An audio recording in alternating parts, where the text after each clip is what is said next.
너희는 스스로 조심하라. 사람들이 너희를 공회에 넘겨주겠고 너희를 회당에서 매질하겠으며 나로 말미암아 너희가 권력자들과 임금들 앞에 서리니 이는 그들에게 증거가 되려 함이라. 또 복음이 먼저 만국에 전파되어야 할 것이니라. 사람들이 너희를 끌어다가 넘겨줄 때 무슨 말을 할까 미리 염려하지 말고 무엇이든지 그때 너희에게 주시는 그 말을 하라. 말하는 이는 너희가 아니요 성령이시니라. 형제가 형제를, 아버지가 자식을 죽는 데 내주며 자식들이 부모를 대적하여 죽게 하리라. 또 너희가 내 이름으로 말미암아 모든 사람에게 미움을 받을 것이나 끝까지 견디는 자는 구원을 받으리라. 아멘. 오늘 말씀을 가지고 조심하여 껴있어야 합니다 라는 말씀의 제목으로 함께 말씀을 나눠보려고 합니다. 우리나라의 속담에 이런 속담이 있죠. 돌다리도 두들겨보고 건너라 라는 그런 속담이 있습니다. 이 속담이 의미하는 것은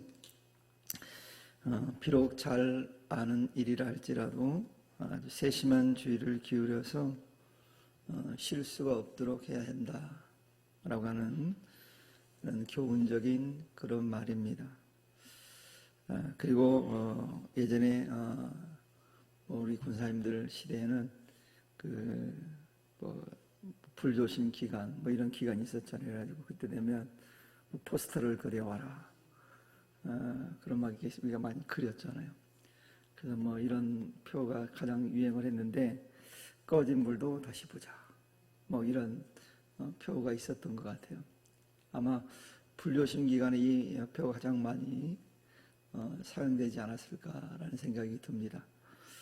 이런 것처럼 이런 것들이 우리에게 교훈하는 얘기가 뭐냐면 공통점이 뭐냐면 항상 주의를 기울여서 위험을 사전에 차단할 수 있도록 해야 된다라고 하는 그런 교훈적인 그런 의미가 담겨져 있는 그런 말들입니다.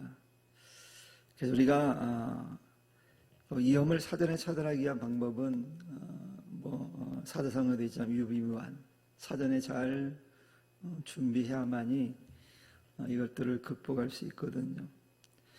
그래서 오늘 본문에서 예수님께서 제자들을 향해서 그리고 오늘 믿음 생활하는 성도를 향해서 이렇게 권면합니다. 스스로 조심해야 된다. 즉 준비되어 있어야 한다. 예비하고 있어야 된다. 위험을 미리서 대비해야 된다라고 하는 그런 뜻으로 예수님께서 이와 같이 말씀하신 것 같아요. 그러면서 그 이유에 대해서 예수님 오늘 말씀을 통해 소개를 하는데 이렇게 말씀하시죠. 사람들이 성도들을 즉 제자들을 공회에 넘겨주고 회당에서 매질하고 또 성도들은 예수 그리스도로 인해서 관장들과 임금들 앞에 서게 될 것인데 그때가 제자들에게 그리고 성도들에게 있어서 예수를 증거할 즉 복음을 증거할 기회가 되게 하기 위해서 그와 같은 일들이 일어나게 될 것이다 이렇게 얘기합니다. 사실 우리 입장에서 보면 굉장히 고난스러운 일인데 어려움을 겪는 일인데 고통을 당하는 일인데 핍박을 당하는 일인데 주님을 말씀하시기를 그때가 예수님을 증거할 전할 수 있는 절호의 기회다라고 말씀하고 있어요. 이처럼 우리가 붙들려 가서 복음을 전하기 위해서는 우리가 깨어있지 않으면 불가능하거든요. 예를 들어서 잘못이 없는데 매질을 당하고 끌려가서 고통을 당한다면 놀래가지고 기절해버리면 안 되잖아요. 기절하면 전할 수 있는 기회가 없는 거예요. 우리나라 속담에 호랑이 굴에 물려가도 뭐 하면 된다고요? 정신만 차리면. 이 정신을, 이 바로 신앙의 정신이거든요. 이런 예가 성경에 우리 다니엘서에 보면 나옵니다. 사드락과 메삭과 아벳느고가 풀무불에 던져졌는데 그들이 정신을 똑바로 차리고 있었어요.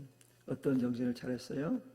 그들이 이렇게 얘기하죠. 하나님께서 이 풀무불 가운데 능히 우리를 건져주실 것이다.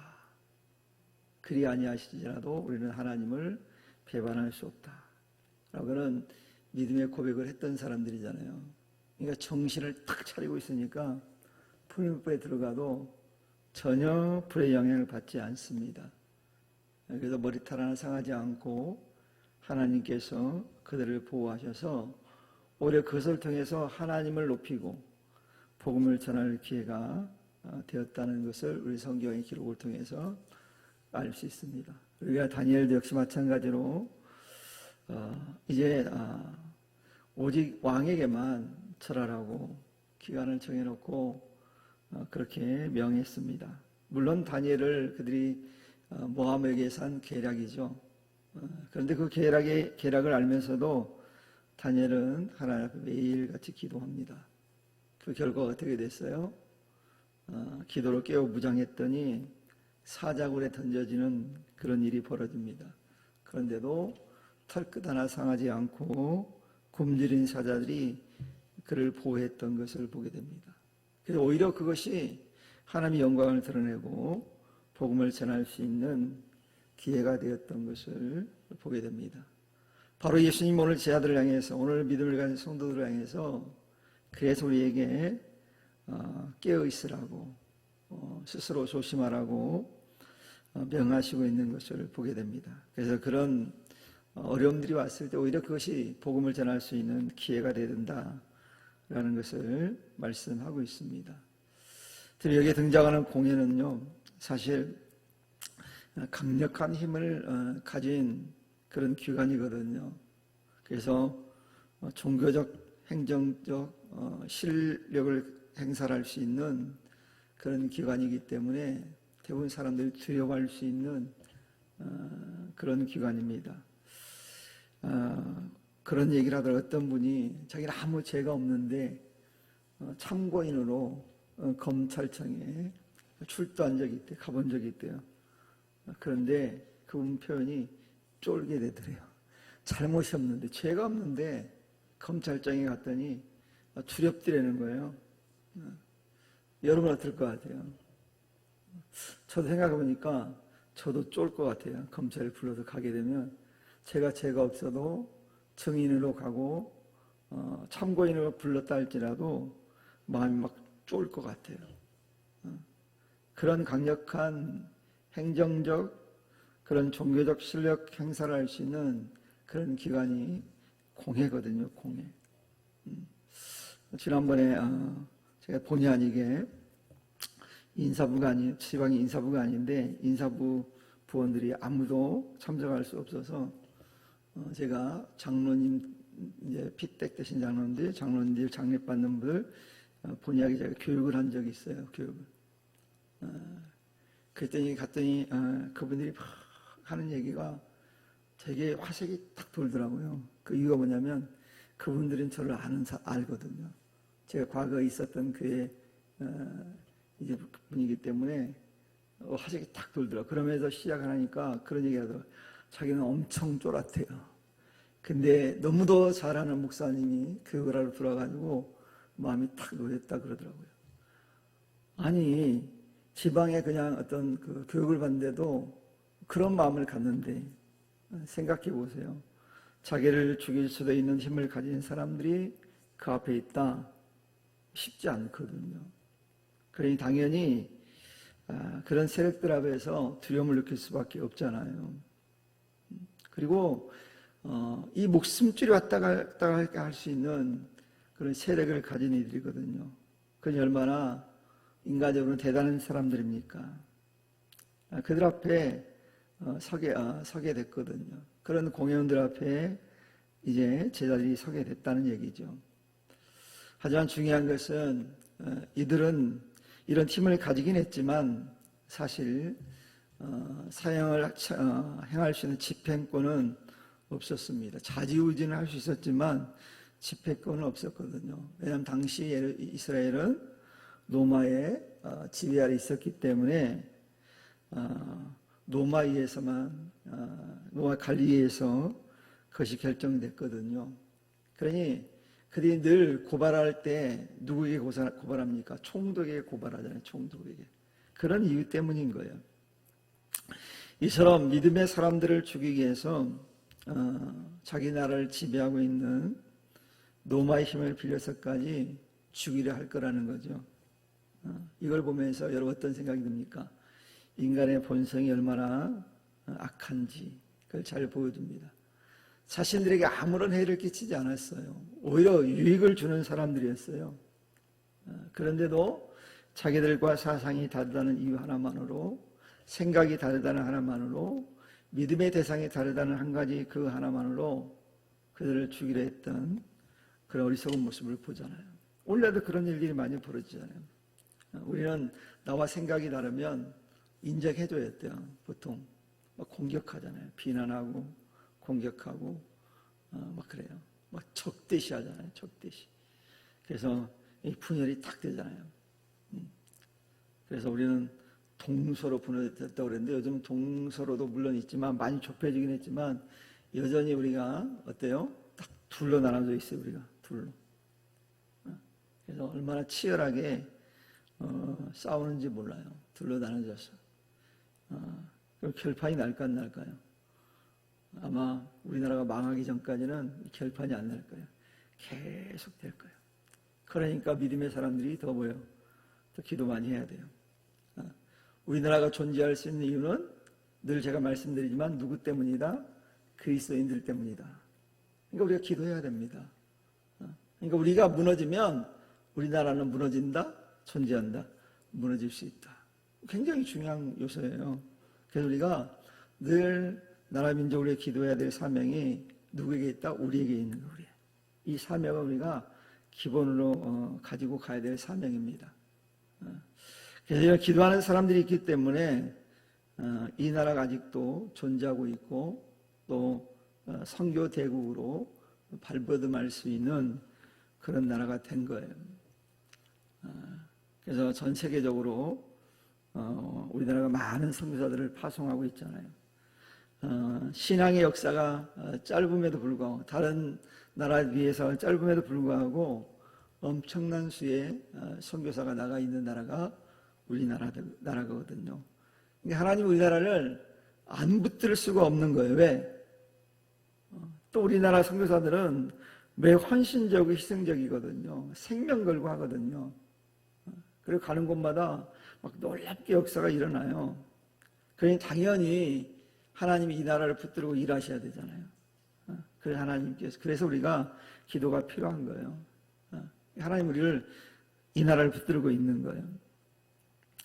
그리고 우리는 특별히 이런 인간의 악한 본성들을 통해서 진리 앞에 바로 살려가면 여러 가지 어려움들을 만날 수 있다는 것을 주님의 말씀을 통해서 우리가 알 수 있어요. 주님이 이걸 사전에 알기 때문에 그 얘기를 들려주시는 거예요. 그래서 주님 말씀하잖아요. 세상의 권력가들에게, 세력가들에게 공격을 받을 수 있다라고 미리 고지해 주셨어요. 고지. 우리 하나님 얼마나 친절합니까? 이게 고지가 안 됐다면 어떻게 될까요? 막 그런 어려움이 왔을 때 막 원망하고 불평하고 나 안 믿을 거야. 막 그럴 거예요. 근데 하나님이 이걸 너무 잘 아셔서 미리 사전에 고지해 주신 거예요.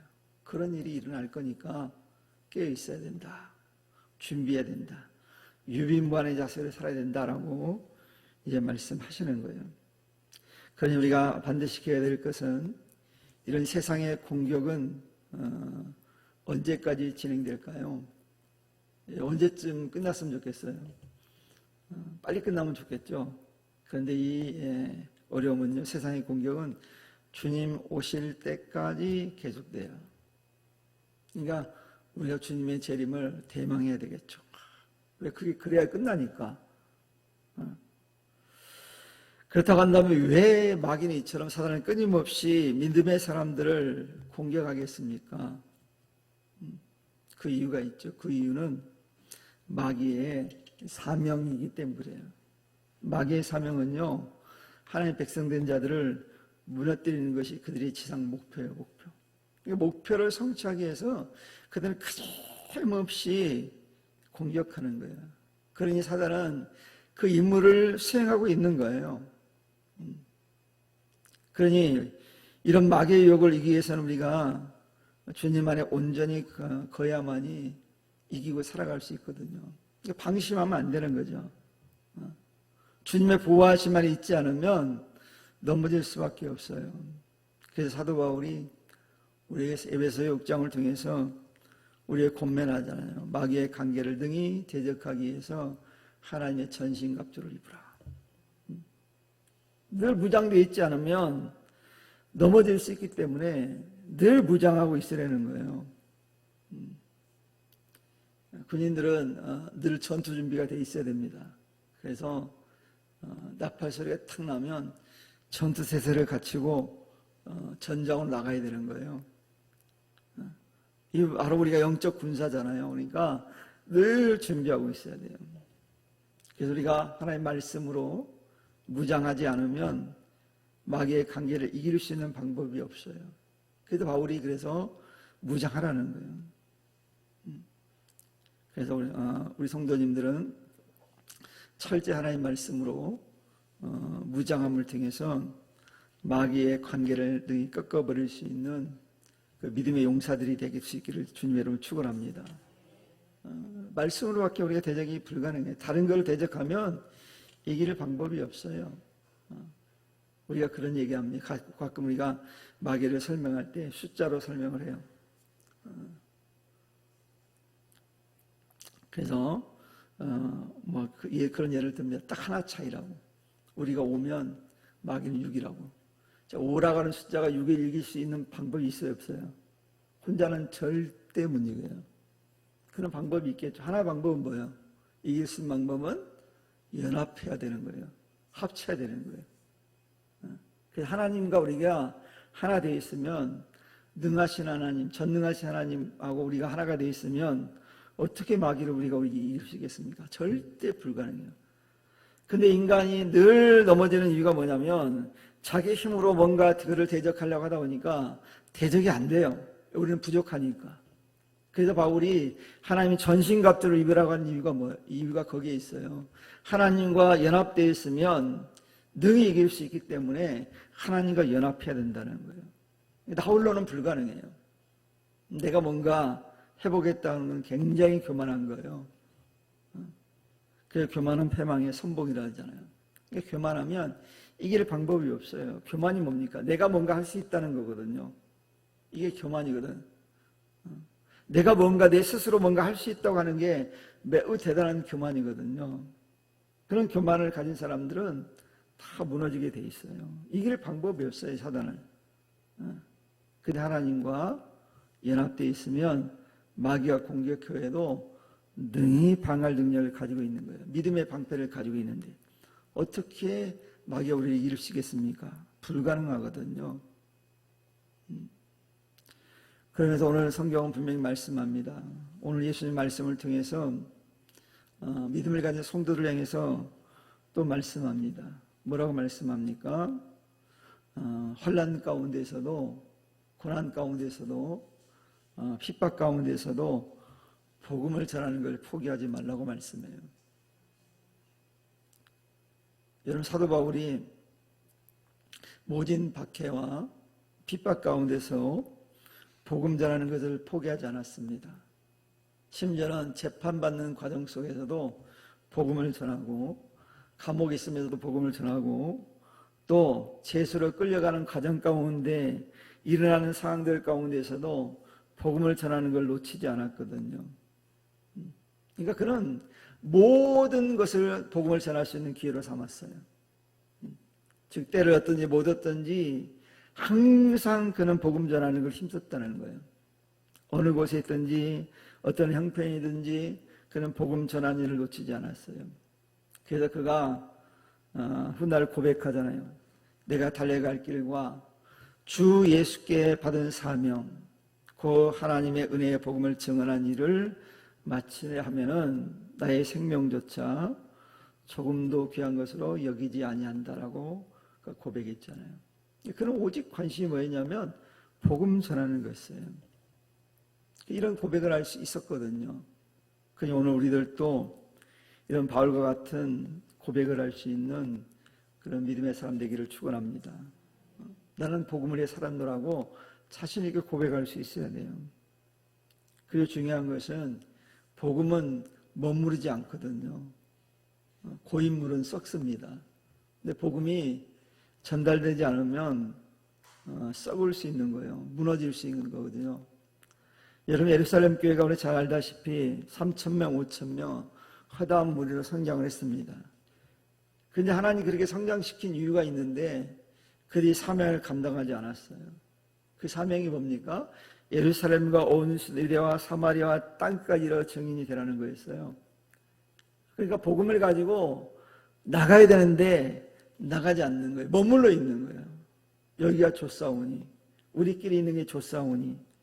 그래서 하나님께서 예루살렘 교회를 핍박해서 흩어버리십니다. 그래서 사방으로 흩어진 이제 그리스도인들이 나가서 복음을 전하기 시작했거든요. 그리고 하나님은요, 그래서 복음이 한 곳에 머물러 있는 걸 좋아하지 않습니다.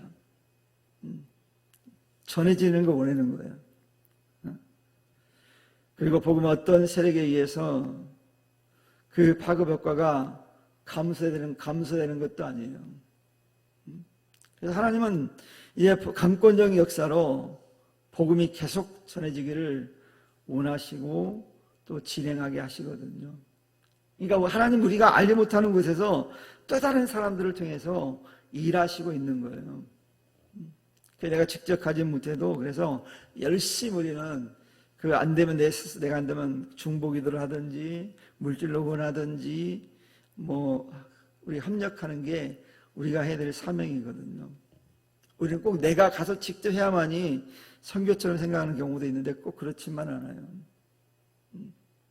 뒤에서 후원하는 사람도 있어야 되거든요. 그 좋은 예가 아볼로라고 하는 그 부부가 아볼로라고 하는 사람이 열심히 후원했고 또 바울을 뒤에서 후원하는 사람들이 얼마나 많습니까? 브리스게라와 아굴라 같은 사람들이 열심히 바울을 후원해 주잖아요.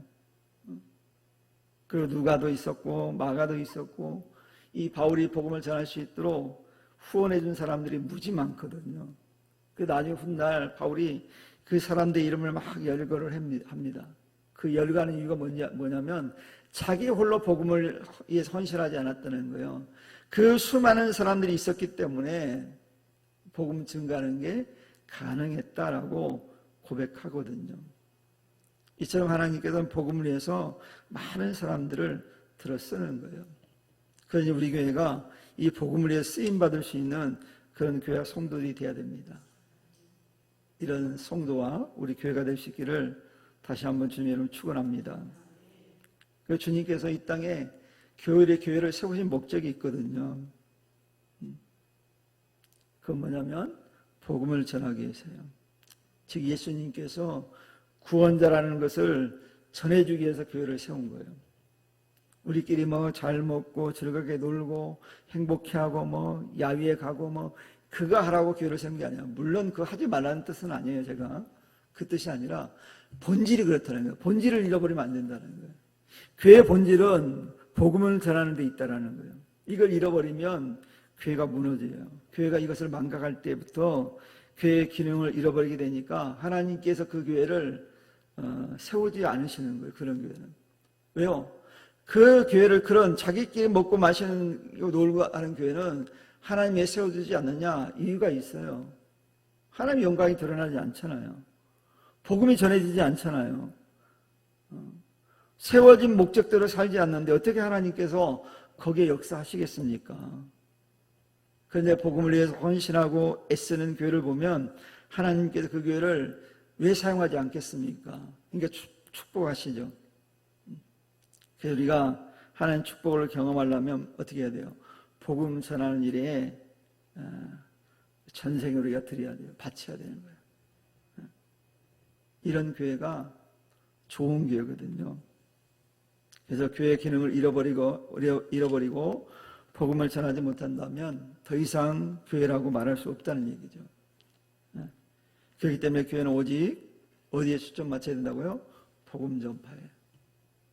즉 전도하는 일에, 생명을 살리는 일에 이거 맞춰야 돼요. 우리 초점이 가 있어야 돼요. 하나님이 그 사람과 그 교회를 기뻐하시거든요.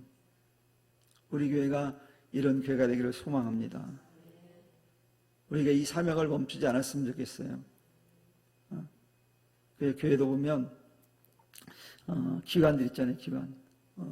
우리는 남존대, 여존대 이렇게 표현하잖아요. 여존대라는 건 뭐예요? 전도하기 위해서 조직된 여자 기관이라는 거잖아요. 그러니까 전도가 목적이 되어서 모이는 거예요. 근데 어느 교회 목사님이 부임했는데 남존대 그 1년 계획을 세우라고 딱 하고 보고서를 받아봤더니 딱 한 가지 있더래. 한 가지. 그게 뭔지 아세요? 뭘 것 같아요? 언니가 제가 한번 얘기한 적이 있는데 계좌만 먹는 날. 그게 1년 계획이 되는 거예요. 또 여전대 계획을 세워서 보고를 했더니 맨날 어디 가고 1년 내내 이것만 있더라는 거예요. 그 목사님이 이번 주부터 우리 교회는 남전대 여전대 기간을 없애겠습니다. 선언하셨대요. 왜냐하면 전도하기 위해서 모인 공동체인데 전도에는 관심이 없고 계좌와 먹고 야유회가 이것만 주력 사업이니까 교회 기능이 상실되고 있잖아요. 그럼 심각해지니까 교회가 넘어지고 무너지는 가장 대표적인 그런 모습이니까 이 목사님 볼 때는 우리가 이렇게 되면 안 되겠다고 생각한 거죠. 그랬더니 교회가 달라지기 시작하더라는 거예요. 그래서 전도하는 그런 교회로 체질을 바꿨다고 그러더라고요. 이게 중요한 거거든요. 근데 교회 사명, 그래서 전도가 가장 중요한 사명이에요. 복음 전파하는 게 가장 핵심적인 사업이 돼야 돼요. 뭘 하든지 전도를 위해서 하고 복음 전하기 위해서 목표가 딱 설정되어 있어야 돼요. 이런 사실을 우리 성도들은 잊지 않고 이 사명을 감당할 수 있기를 바랍니다.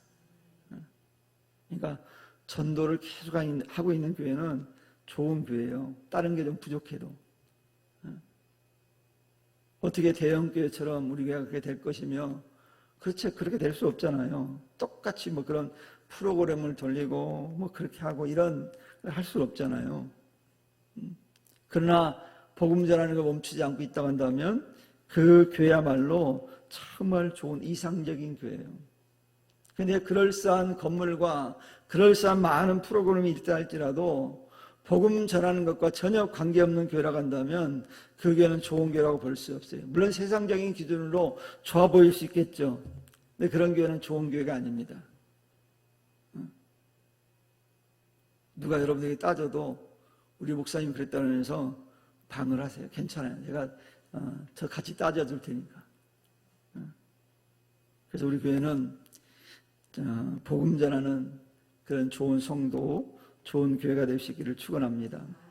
주님 분명히 말씀했잖아요. 주님 마지막 우리에게 부탁하신 말씀이 뭐예요? 여러분, 우리 유언이라는 건 뭐예요? 가장 중요한 얘기를 하는 거거든요. 내가 죽어가는 순간에도 이것만큼은 반드시 해야 될 일이기 때문에 그걸 얘기하는 거거든요. 꼭 해야 될 거라고. 목숨 걸고 해야 될 일이기 때문에 얘기하는 게 유언이잖아요. 근데 주님께서 이 세상 이제 승천하시면서 하나님 우편에 올라가시면서 믿음의 사람들에게 부탁한 말씀이 뭐예요? 오직 성령이 너희에게 임하시면 너희가 권능을 받고 예루살렘과 온 유대와 사마리아 땅까지 이르러 내 증인이 되리라 라고 말씀하셨잖아요. 증인되는 게 주님께서 우리에게 원하신다는 거예요. 그리고 마가복음 16장 15절에도 보면 주님께 직접 말씀하셨어요. 또 이르시되 너희는 온 천하에 다니며 만민에게 복음을 전파하라 그랬어요. 그러니 복음 전하는 게 우리의 사명이라는 거예요. 또 골로새 교회 성도들에게 편지하면서 뭐라고 말씀하냐면 만일 너희가 믿음에 가하고 터위에 굳게 서서 너희 들은 바 복음의 소망에서 흔들리지 아니하면 그리하리라 라고 말씀하면서 이 복음은 천하 만민에게 전파된 바요 나 바울은 이 복음의 일꾼이 되었노라 라고 말씀하고 있거든요. 그래서 복음 전파가 믿음의 사람들이 가져야 될 가장 핵심적인 사명이라는 것을 말씀하고 있어요.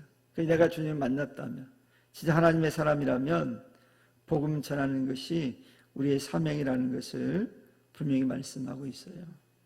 그러니 사랑하는 성도로 여러분, 이 사명을 잘 감당함으로써 하나님의 칭찬을 받는 믿음의 사람들 될 수 있기를 주님 여러분 축원합니다.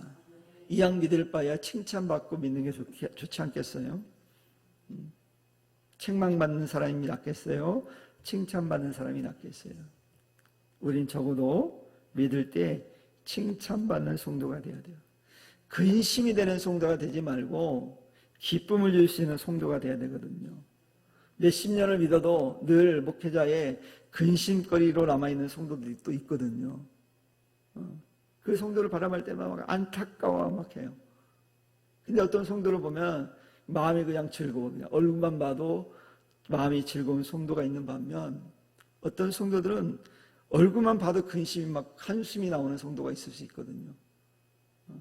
여러분들은 어떤 성도 되길 원하십니까? 근심거리가 되지 않기를 축원합니다.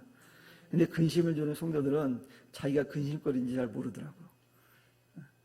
그래가지고 막 오히려 막 교회를 욕하고 그래요. 그냥 자기 마음에 안 든다고. 아니, 교회가 자기 마음에 들으면 되겠어요? 누구의 마음에 들어야 돼요, 교회는? 교회는 하나님 마음에만 들면 돼요. 세상 사람들이 교회를 마음에 하지 않거든요. 하나님에게만 마음에 들면 되지 세상 사람들에게까지 굳이 마음에 들 필요가 없잖아요. 만약 두 가지를 선택해야 된다면. 물론 하나님께도 마음에 들고 세상 사람들에게도 마음에 들면 복음 전하는데 매우 유익하겠죠. 근데 세상은 교회를 향하여 만만치 않게 도전해 오거든요. 그럼 여러분들은 근심거리가 아니라 칭찬받는 성도 되기를 바랍니다. 그리고 오늘 주님 말씀하잖아요. 제자들에게, 오늘 믿는 성도들에게 말씀하기를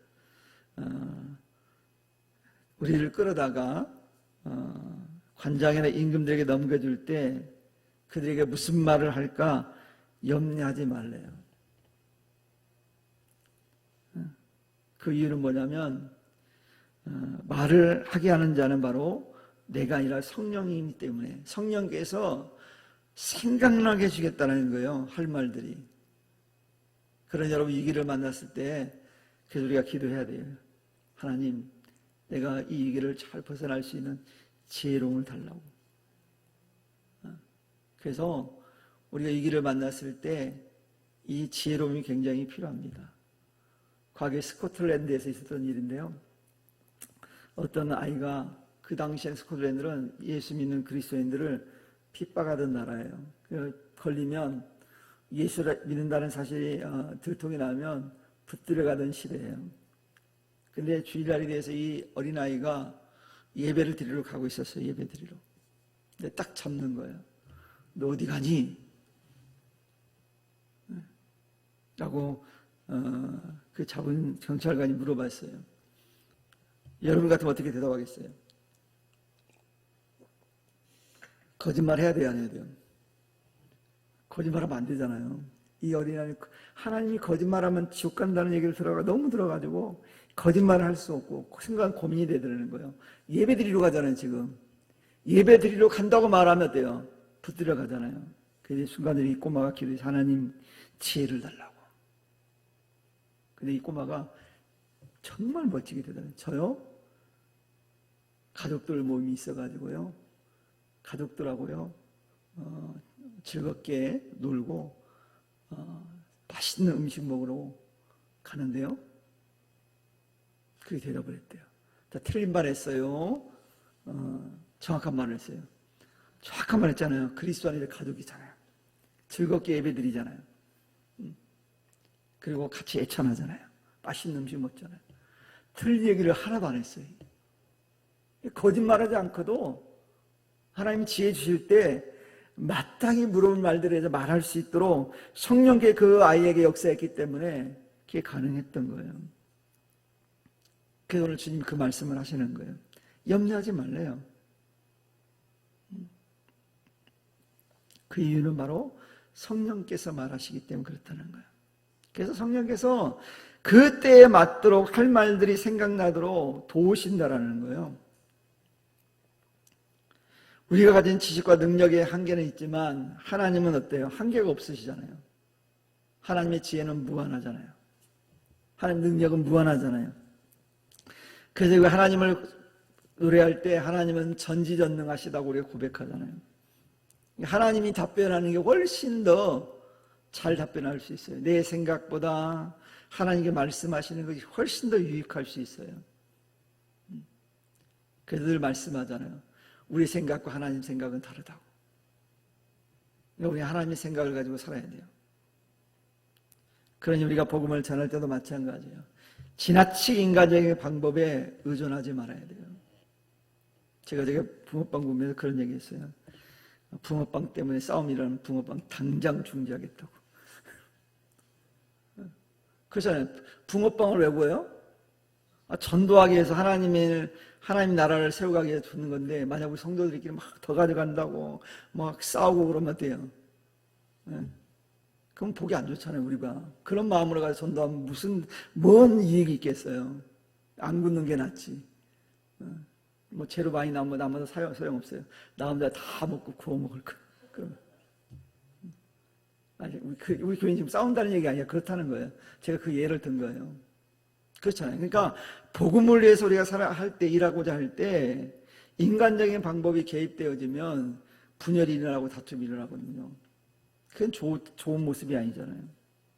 그래서 절대적으로 성령님을 의지하고, 그리고 그 믿음 가지고 말씀을 전할 때 놀라운 역사가 일어나거든요. 여러분, 베드로가 오순절날 성령을 체험하러 간 다음에 성령을 의지해서 말씀을 전했더니요, 어떤 일이 벌어집니까? 한꺼번에 몇 명이 믿었다고 성경에 나와요? 3,000명이 회개하고 세례를 받았대요. 나는 내가 한번 설교할 때 단 한 명이라도 회개하고 돌아왔으면 좋겠다는 생각을 할 때가 많아요. 베드로처럼 욕심 안 부려. 어떤 친구들은 막 베드로처럼 욕심을 부리더라고요. 야, 네가 베드로가 될 수 있을 거 아느냐? 불가능하다고 제가. 베드로는 성령 의지에서 그렇게 말씀을 전할 때 그런 역사가 일어나거든요.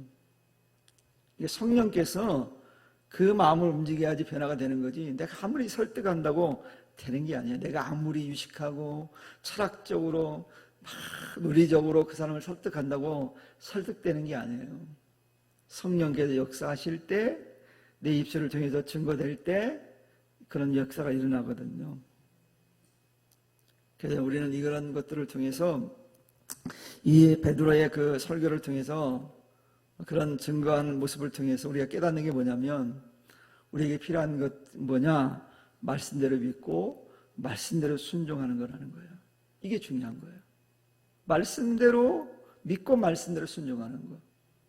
별거 아닌 것 같잖아요. 근데 말씀대로 믿는다는 게 결코 쉬운 게 아니에요. 왜냐하면 우리가 말씀대로 하는 게 많을까요? 안 하는 게 훨씬 많을까요? 우리 신앙생활하면서. 여러분, 신앙생활을, 오늘날 그리스도의 신앙생활을 하면서 말씀대로 하지 않는 게 너무 많아요. 그럼 말씀대로 믿는 게 아니에요. 이거예요. 말씀은 그렇지만 제 형편이 그렇지 않아서요. 제 상황이 그렇지 않아서요. 핑계거리가 많거든요. 우리는 핑계를 하면 핑계거리 너무 많아요. 살다 보니 저도 보니까 핑계 대려고 마음 먹으면 핑계거리가 많더라고요. 제가 자랑이 아니라 신대원 원장이 됐잖아요. 근데 신대원 원장이 됐을 때 저한테 물려받은 비용이 230만 원이 있었어요. 근데 매월 직원 월급이 나가야 돼요. 직원 월급이 250만 원이에요.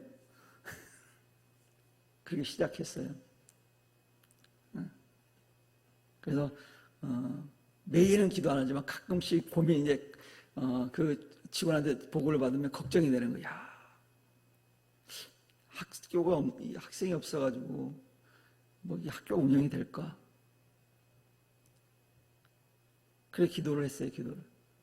근데 하나님께서 그래도 감사하게도 3명이 졸업했나? 그랬어요. 3명이 졸업했는데 3명 졸업하니까 3명 낳더라고요. 학생이. 자, 이 3명 낳으면 3명 학생 가지고 운영이 될까 안 될까요? 교수들 월급 줘야죠. 직원 월급 줘야죠. 또 운영해야 되잖아요. 그런데 이번에 팀대원에 엄청난 투자를 했거든요. 방송실을 만들어가지고 방송 시스템을 다 사이버 강의한다고 다 구축을 했고 또 강의실에도 뭐 카메라니 뭐니 다 설치했어요. 몇백이 들어갔어요. 한 500 정도 들어갔나? 200밖에 안 남았는데 500 공사를 했어요. 여러분 이해가 돼요? 학생도요 14명이 됐어요. 이번 학기. 그러니까 우리 생각하고는 달라요. 하나님은 일하실 때 내 생각하고 달라요. 계속 주변에서 저보러 신대 원장 하라고 그랬는데 제가 계속 거절했거든요. 한 1년인가 2년을 거절했어요. 안 한다고. 능력을 못 한다고. 내가 무슨 신대 원장 하나. 말 같지도 않은 거 하지 말라고. 근데 필리핀에 선교 갔다가 그 호텔방에서 목사님들한테 모였는데 목사님이 게임에 넘어가서 제가 하게 됐는데 아무튼 믿고 힘들지만 순종했더니 하나님 또 그렇게 채워주시더라고요. 너무 감사하죠. 이게 중요한 거예요. 그러니까 말씀대로 믿고 말씀대로 순종하면 하나님이 이끌어 가시는데 걱정할 필요가 없거든요. 그래서 제가 올해 그래서 강사들 월급도 올려줬어요. 근데도 아직도 여유가 있대요. 막 요즘 우리 직원이 막 무슨 꽃이 폈어요. 왜? 경제적으로 좀 되니까. 그래서 그런지 저한테 선물도 있더라고, 추석 선물을.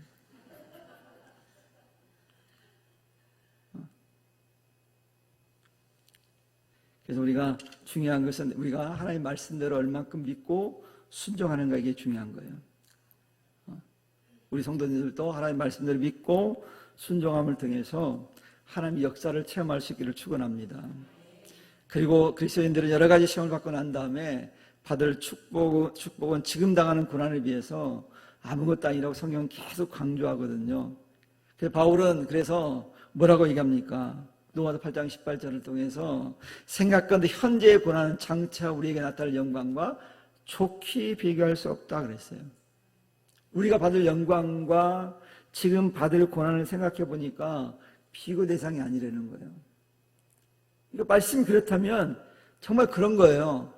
그러니까 이 믿음 가지고 살아야 돼요. 그래서 내가 지금 힘들고 뭐 가난하게 살아도 걱정할 필요도 없어요. 하나님 나라 가면 내가 제일 부자로 살 수도 있어요.